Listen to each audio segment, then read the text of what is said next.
friends, my name is Irene and this is my booktube channel Irene Reads, and today I want to talk about all books I've read in the month of December of 2021, which is very weird to say now. So it was December, it was a very busy month, but I still read 10 books. It's the most books in one month. Mostly because I've read almost exclusively mysteries for Cloak and Dagger Christmas. Cloak and Dagger Christmas is a month-long reading project, readathon, that takes part on booktube during the whole December and is hosted by Kate Howe and Melanie from Melanie Martin, Janelle from Too Fond of Books, Kate from the novel Nomad, Caroline from Caroline's Reading Ramblings. I'll leave all the information down below. So there were some prompts and I made video about those prompts, but I will just talk about all the books I've read and then I will try to understand, did I cover all the prompts with you right now. First, I've read two first mysteries from New to Me series of historical mysteries. It is Young Rutledge mystery series by Charles Todd. This were for the new Mystery Lovers book club hosted by Kate Howe, and so the idea was to read, to choose a mystery series and to read one each month and discuss it. So the first was in November and I couldn't get to the book in time, so I read first one in the beginning of December and second one and went to the discussion.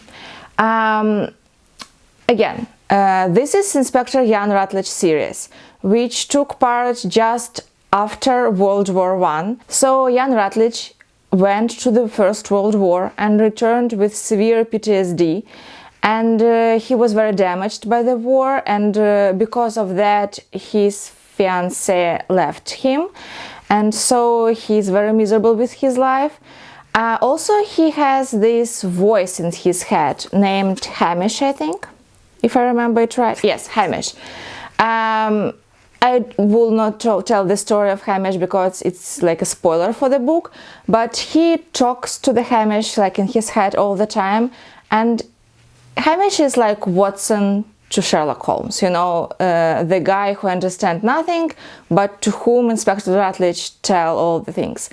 It is weird, and in first book it was weird in a good way because there was another person in the book with PTSD and voices in his head, and it made sense. In second book I thought it was a little bit too much for me. We'll see how it will go later. In these two books, in Test of Wills, Inspector Young Rutledge went to different parts of England there were some murders and he needs to know who was the murderer. What I liked about this series, about both of the books, the language. I actually very liked the setting, so the small village where everyone knows each other and there are a lot of secrets, and I liked how the historical part of it turns up, so all is led to the war. There were people who went to the war and not returned, or returned damaged, or returned and are okay, and those who were damaged envy them. There were people who didn't go to the war and they are thinkers of cowards. There were women with very hard, different stories, and I liked all this. What I didn't like Hamish at all, like this second voice in Young Rutledge head, and I didn't like the pacing of the novel. It was very even and slow and just perfect up to the very end of both books, and then I think 10 last pages it is violent, and there is like you are in hurry while reading this, and Inspector is in hurry, and I just don't think the pacing is even and good for the novel. So I gave the Test of Wills 4 stars and the Wings of Fire, the second novel, 3 stars. I don't know, I still liked it, and I mean I like reading them, so I do think I will proceed with it. Then I've read Fatal Grace. This is second of Inspector Gamache series by Louise Penny. I listened to it as an audiobook, and I still believe this is the perfect way to read these mysteries. I liked this very much. This is a 5-star read for me. Here a person was killed in the Three Pines village during the curling match, but the most mysterious thing it was that this person was electrified in the middle of the frozen lake, and it was very interesting. The stories of all people there, you know, inside this mystery was very interesting, touching. This is different series from all that I've read. I really like all the characters. I really feel for the Inspector Gamache, and I am very invested in all storylines in here. So yeah, this was such a treat. This is what was the best book of the month for sure, and I am very happy that I found this series this year, and I will read more of it. My mom thinks that they're a little bit too gruesome, not violent, but you know, a little bit too much for her. But still, they are very cozy. The murder itself is, yeah, rather gruesome, but all around it is very good. And the book is very logical, and yeah, I liked it so very much.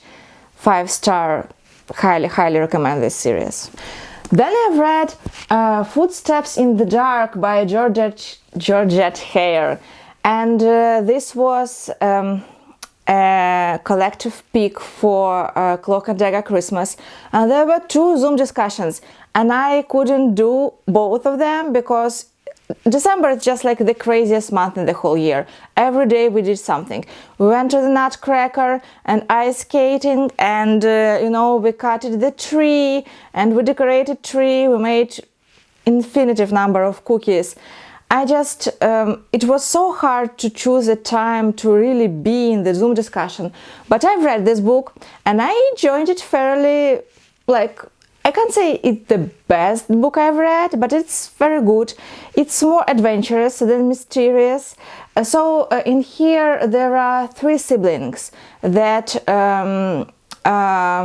they, after the death of their relative, they've got this huge house somewhere in England, I can't remember, and they came to this house, and it's an old one, and I mean, they still live somewhere else in London, but they wanted to be their summer house where they can, you know, be the whole summer. So there are 2 sisters and 1 brother, and one of the sister is married and her husband came too, and also their aunt came. So there are 5 main, you know, protagonists, main heroes in our company. And the premise of this book is like everyone in the village keep telling them that there is a ghost in there, and they can hear something strange, and there are secret passages in this house, and like half of the book is a question: is it the ghost, or is just something weird going on? And then, you know, we start from there. It's definitely more Sherlock Holmes mystery than, you know, Hercule Poirot mystery. There is more action in there, kidnapping and all this stuff. But still I liked it. It was very adventurous. It was very, very fun. The banter between characters was very good. I really like this English sense of humor, and there is a lot of fun reading this book. I smiled a lot, I liked it a lot, it was fun, it was mysterious, there is a very sweet love story in here, so yeah, I liked it very much. It was very fun read. I gave it 4 stars. Fun, not the best, but very fun. Then was a flop. But it was not for Cloak and Dagger Christmas, almost, I don't know. This was the time of the year when Goodreads Best Awards happened, and the best mystery thriller of the year was The Last Thing He Told Me by Laura Dave. And I placed a hold on this book in the library, actually in Libby, so in digital form. And when all these books, they are very popular and you can wait even 4 months for the book. So I was very patient and I was like, okay, we can wait. And then in 2 days there was like, you can hold this book because someone refused or prolonged their hold or whatever. And I was like, yay, I will read the best thriller of the year. It was so bad. It was just so bad. I gave it 2 stars. This was like my last disappointment of the year. This was almost funny how bad it was. Though the premise is interesting and the location is very interesting, because this takes place, part of this book, first part, take place in Sausalito, which is the city in the Bay Area in Marin County. And I was there a few times. There is a huge children's museum in here, so we went there, a few times a year for sure. And our main protagonist is a wife. Her profession is she's crafting from wood.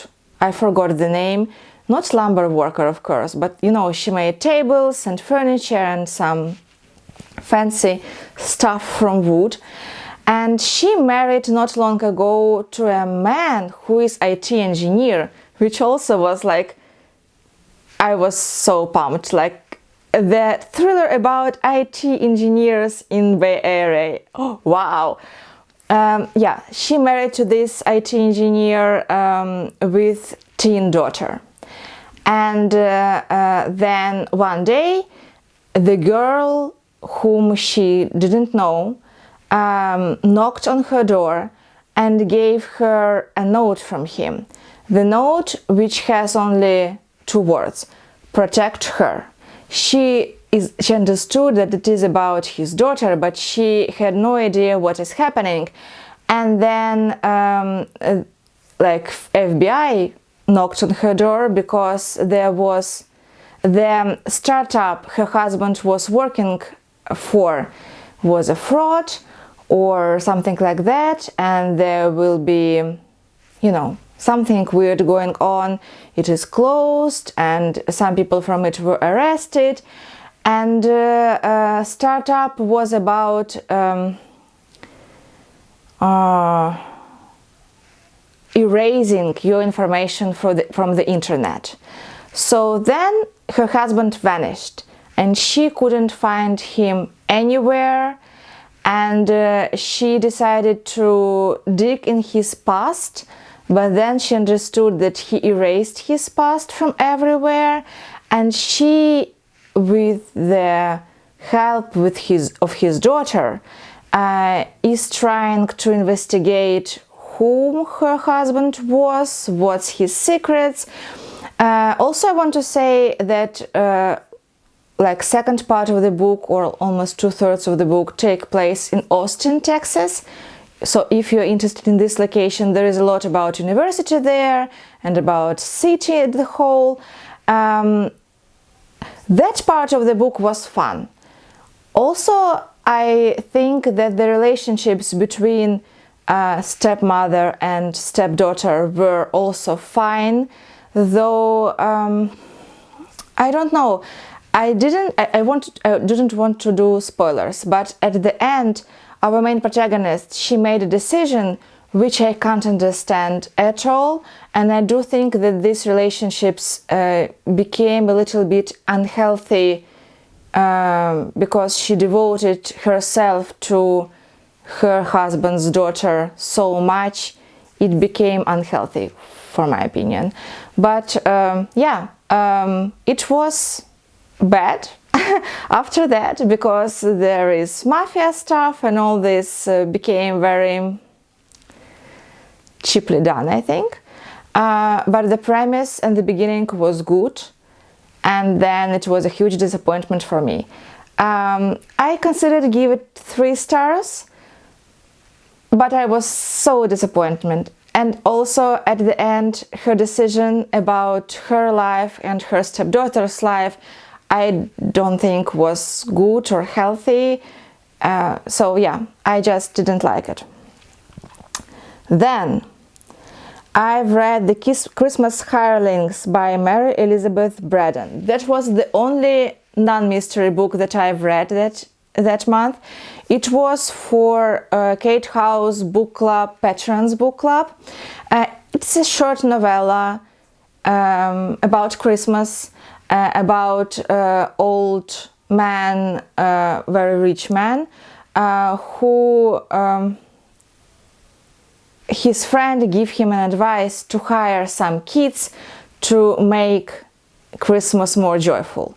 So to make Christmas for some kids, and these kids will have fun and fill the house with laughter and joy. And yeah, the story starts from there. We began to know about the past of this man, about those kids, about their relationships. It is very sweet, it is very heartwarming, and the best part of it, there are a lot of domestic things, you know, about Christmas, about food, about decorations, about presents, about winter ice skating and all the stuff. That was very fun, definitely wonderful. This is like the classic Victorian book with sudden illness and heartwarming relationships and all this stuff. Perfect Christmas Victorian read. Thank you, Kate. It was wonderful. I gave it 5 stars. Then I read, and I needed to Google both these words, how to pronounce them. Arsenic and Adobo. This is a cozy mystery, and I decided to read this because it was in Goodreads Best of the Year. It was the only cozy mystery in there, so of course I was interested. This is, I do think, more romantic suspense than a cozy mystery. This is about a girl from Filipinian family living in USA who went for college but then returned earlier and began to work in her family restaurant, smallish restaurant, and her, like, one day a food critic came to their place, and he kept coming to their place and writing bad reviews. And he came once more, and also this guy was her boyfriend before she left for college. So he came and he died with his face in her plate. And so she was suspected to be a murderer. Also, some drugs were found in her cubic in the restaurant, so also she was suspected to be a drug dealer or something. And the story started from there because, of course, she wanted to clear her name and to investigate. She is like an amateur sleuth in here, along with her friend and lots of her, like, relatives. She has aunts and grand aunts and mom and grandmom and all another woman in her life. This is book more about the food than about the murderer. We hear a lot about the Filipinian food in here, and we hear a lot about other countries' food because as he was a food critic, he did a lot of bad things to almost all restaurants in the town. So she went to all these restaurants, she ate their food and talked to, you know, to people who work there. So there are like about almost a chapter about sushi and about Mexican food and about Polish pierogi and about all other things. She eats like a lot in there. My problem was that I am not that into food, and I can't say that I can even imagine how all these things taste. So I almost never understood what she's talking about, because I do not think that I ever tried Filipinian cuisine, but now maybe I will, because I have read a lot about it, so I think I know a lot about Filipinian food. What I did like about this book, I liked that it was from the point of view of person of color, and you know the author is person of color too. So it was very interesting to read about domestic everyday life of Filipinian family, and I definitely want more books from that vein, which are not very heavy, which are fun, which are romantic suspense, whatever, and that they are, you know, from person of color. What I do not like about this book, she is very bad amateur sleuth. She is doing very crazy things and no logic in there. And I just sometimes don't understand why she is doing that. It's a bad, like, you know, cheap literature. But still, as it is a mystery from person of color, I do think it's worth mentioning and it's worth reading. Also because I do think that food here is, I mean, it sounds tasty, so it can be fun to, you know, to eat and read this. It was fun, easy, a little bit boring read. If you are not foodie, maybe skip it, but if you like food in general, you know, taste new things, talk about food, I do think this is a book for you. I gave it 3 stars. Then I've read The Windsor Knot by S.T. Bennett. And you know what? I actually enjoyed this book very much. This is again amateur sleuth mystery, when amateur sleuth is Elizabeth II, so the Queen of United Kingdom, who is reigning right now. I think she's 89 or 88 in this book. I mean, she's a good amateur sleuth, actually.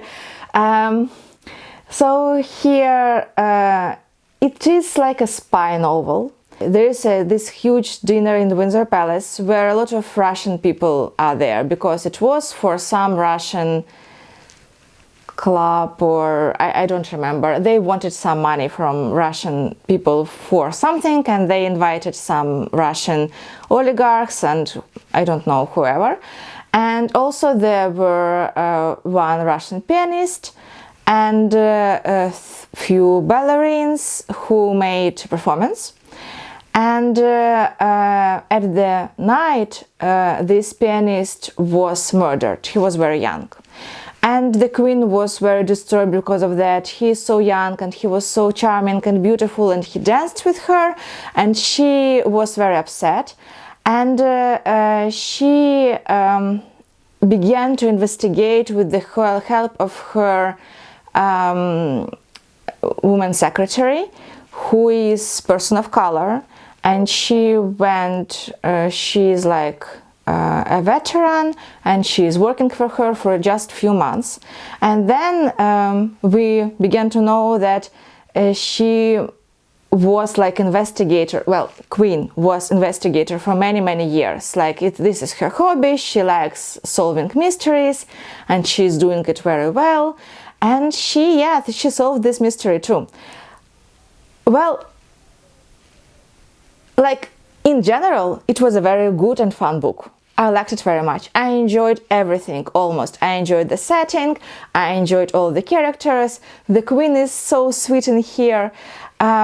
If you like, you know, Crown and all, if you like Queen like a pop culture figure, that's how I will put it, you will like this book. This is a very fun book about the Queen like a pop culture figure. If you think about herself as about the politic or any real person, maybe skip this book, because it will disturb you. You will not like it. For me, it was fun. I do not live in the UK, and I do not have any, you know, connection with the UK. For me, Queen and royal family definitely is a pop culture figures, and it was very interesting and fun. And you know, there are some real life characters in here, like Sir David Attenborough and Obama couple, and you know, all the people here. Yeah, it's a lot about Putin in here for my taste, but I hope that this is the first book in the series, so there is one more already, and there will be another one this March, I think. I will read it for sure.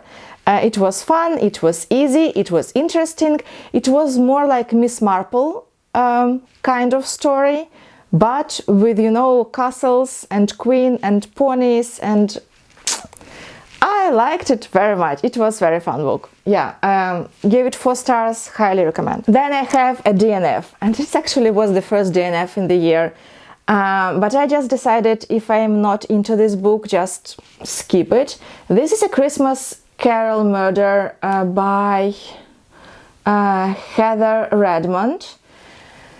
This is the series called A Dickens of a Crime, where Charles Dickens is an amateur sleuth, you know, and each mystery novel is like a new case that inspired one of his books. And guess what? This case inspired Christmas Carol later. I am very sorry to say that I DNF'd it at the very beginning, even before the murder happened. As I do not know a lot about Dickens, so nothing clicks in my head, like I do not know these people. Also, I've read Christmas Carol a long time ago, and I understood that there will be straight, you know, links to the Christmas Carol. I decided I'm not enjoying it. I understand less and less as we are going inside the novel, and I just DNF'd it. So yeah, I do think maybe if you really like Dickens, it will be a fun book to read. You know, like there are a lot of Pride and Prejudice retellings. They all are a huge pile of nonsense, but I enjoy them very much because I like Pride and Prejudice, and I like, you know, I know all the characters like my whole life. So it's fun to read about them from another point of view. If you like Dickens, and if you read, you know, and know well all of his novels, and you know something about his life, maybe try this, because it can be very fun.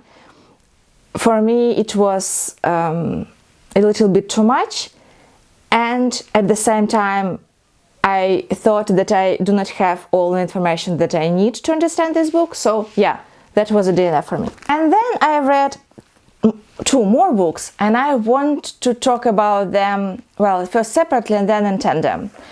So first I've read Murder on the Leviathan by Boris Akunin. So this is a Rust von Dorian series, which is hugely popular in all Russian-speaking countries. This is like the most popular mystery series, historical mystery series in Russian-speaking countries now. And I've read them all, but long time ago, so I forgot a lot of things. But I like the characters in here, I like the mysteries, I like storyline, I just really like this series. This is one of my favorite series. So I decided to read this and make video about this, because like in my university years, this was my favorite book from the series. So I decided to start from here. This is a closed circle mystery, and it takes part not in Russia, but on the ship that goes to Calcutta, I think. To Calcutta. And Rust von Dorian is the only Russian person in the ship. So it's not Russian mystery, it's like international. There are people from France mostly, there are people from England, there is one Japanese, there is one person from Japan, and there is a Rust von Dorian who is from Russia. And but I forgot about this book. Actually, anecdote from my life. Like I told my husband, look, I get it in the mail. I bought it secondhand, you know, I do think it's from library something. I bought this book. Look, this is English edition of, you know, our favorite series. And I'm telling him that I forgot who is the murderer, and this is so fun, so I will read, and I forgot, you know, I forgot the mystery clues, so it will be fun for me to read. And he is like, is this the book where, and he told me who is the murderer is. I was just like, yeah, it's that one. And now I remember, of course, but yeah, it was fun. So yes, Then I began to read this book, and then I understood I can't make a video about this. How this series was built. There is a few books, like he wrote I think 5 at first or 6, and each book covers a subgenre of mystery novels, of golden age mystery novels, so like historical fiction, because these take parts in before World War II. It's like 1878. This was close circle mystery, but also there were like spy mysteries and court mysteries and all of this stuff. And when well, like, he was trying to make it looks like it was written in early years, like in that years, 19th century. The Russian language in here and English in here too is like a little bit old-fashioned. It's supposed to look like it was written there. And in this novel, also I want to say it's a little bit over the top. So this book started with 9 persons murdered, including few kids, small children, on Rue de Grenelle in Paris. And there were some things that leads to this Leviathan, where inspector boarded a ship and began to investigate that murder in Paris, because all suspects are on this ship. And he gathered few suspects in secret. They didn't know that he is an inspector. He gathered one in one salon where they dining. And he began to talk to them, you know, they became a company, and he is trying to understand them and to investigate. And we hear from the point of his view, from the point of view of few passengers. We do not hear from Erast van Doren in there, so we can see him through the eyes of other people. And then all these people began to think about each other badly because of others' nationality. So English people thinks really badly about French people. Frenchman thinks horrible things about English people. And also there is this Japanese person here who they think a lot of cruel, bad and non-pleasant things about him and tell him them. And also he became like a main suspect at one point because he's a barbarian, you know, or something. Also there is another person of color in here, and it was over the top. I can't recommend it to the big audience, because I do think that some people to whom this is very painful, racism and all this stuff, can not understand, can skip the main thinking here. And the main thinking here, that Erast van Doren, he is not a racist, and he cringed at all of this, and all the time he's trying to do the justice, not because of person, you know, skin color, but because of, you know, clues and all the things. So he advocate this Japanese man, and then he began to help with investigation. But reading it from California in 2021 can feel a little bit weird, because all these people are very racist, except of our main hero in here. Except of this, I like this mystery very much. Yes, it is a little bit over the top. Like, you know, it like in the very old movies when women do this, like and yeah, like that. So it's a little bit too much all the time, but it's great fun. I like the characters, I like their personal stories, I like how their personal stories link to the investigation. I really like the mystery in here. The mystery, by the way, is about Indian treasures. So, like a moonstone, yeah? You understand, it's a little bit too much here. And I thought, do I need to tell about this book? Do I want to skip it? Do I want this content in my channel? Will people understand me or not? Because, of course, I do not want anyone to be hurt, yeah? Because I understand that these things can be hurtful to some people to read, even though the point of this book is that racism is a bad thing, and look where it can lead us.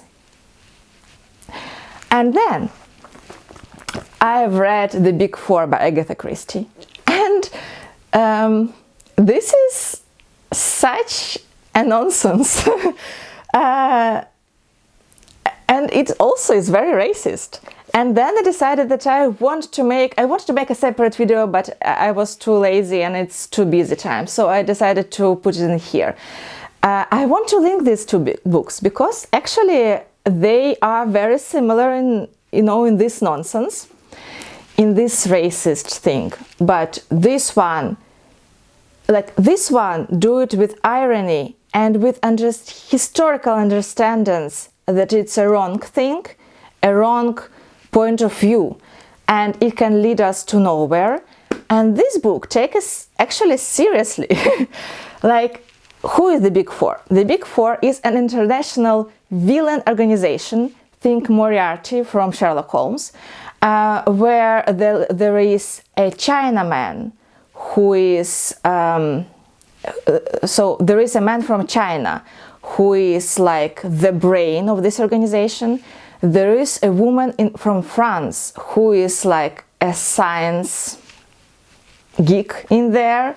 There is a person whom nobody knows where he is from, but he is like the destroyer.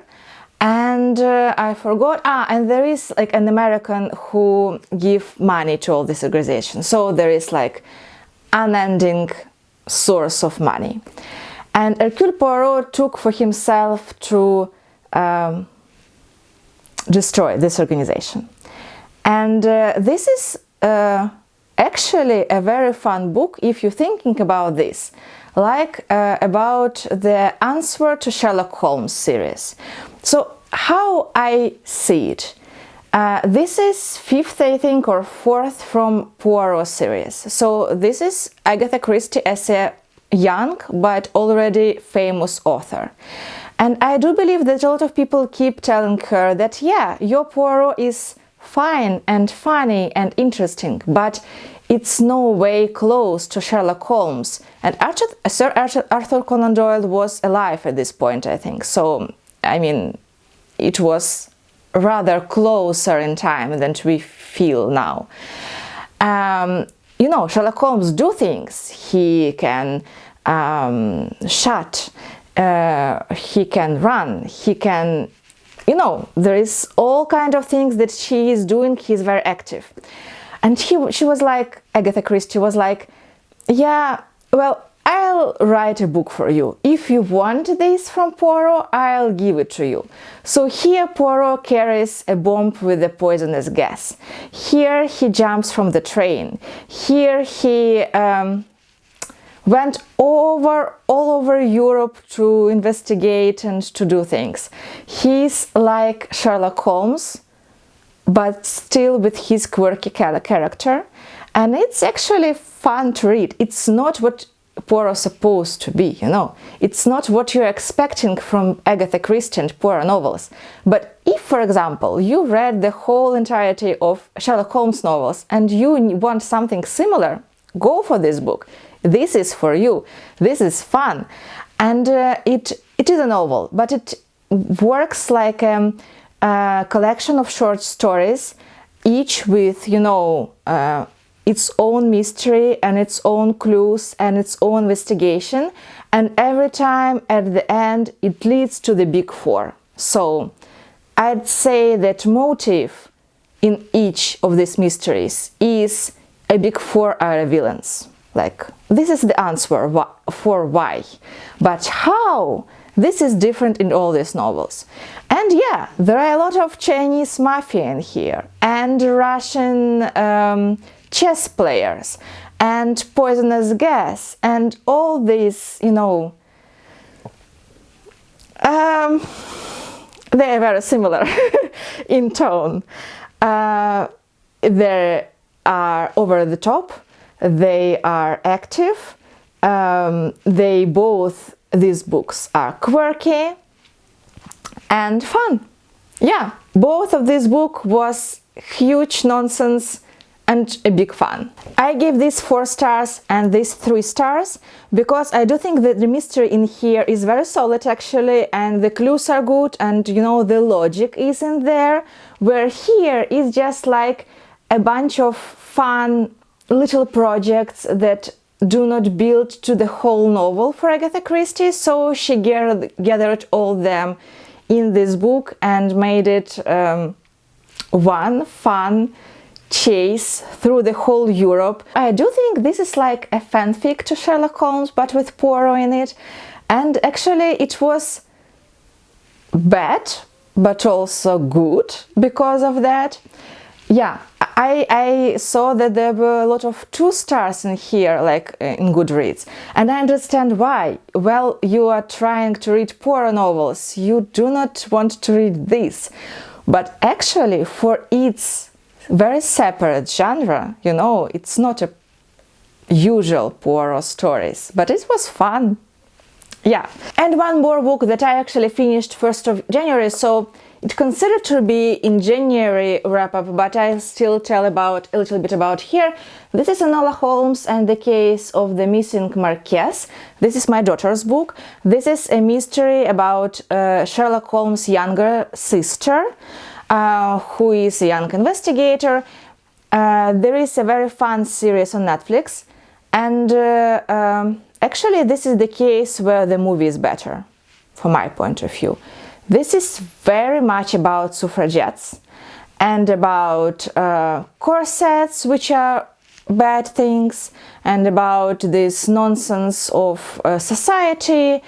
And though it is fun as a mystery, and it is like the character here, the main character, Enola Holmes, is like one of the best characters in child mystery that I've ever read. But this all feminism talk was not unnecessary, but in the wrong place. Like, this is like almost another book. You read mystery, mystery, mystery, and then few pages about corsets or about marriage, something, you know, like about Victorian rules, society rules. And then you read about mystery once more, and then a little bit about society rules, and then a little bit mystery. And it was for me strange. I do think that the movie was done better, but still I gave it 3 stars, I think. Very solid children's book. It was very fun. Thank you for this event. I really need to read more mysteries in my life because it brings me lots of joy and it is very fun. Also, there was prompt about Inspector Columbo and watching a TV series, and I actually skipped it and didn't watch any TV series because I'm very bad at watching TV. I just have no time for it during the day, and then during the night I'd rather read than watch something for an hour and a half. But I wanted to buy, you know, subscription for either Akunin TV or Bridge TV or PBS Masterpiece. Can you please recommend me one of these, because I really want some you know, cozy mystery, I think, not thrillers, cozy mysteries in my life, something like that, and maybe historical dramas. So if you can recommend a channel on Amazon Prime for me, I will be very glad. Thank you. And this is it. This is my December wrap-up. Most about Cloak and Dagger. It was very fun. Thank you for watching, and see you in the next video. Bye!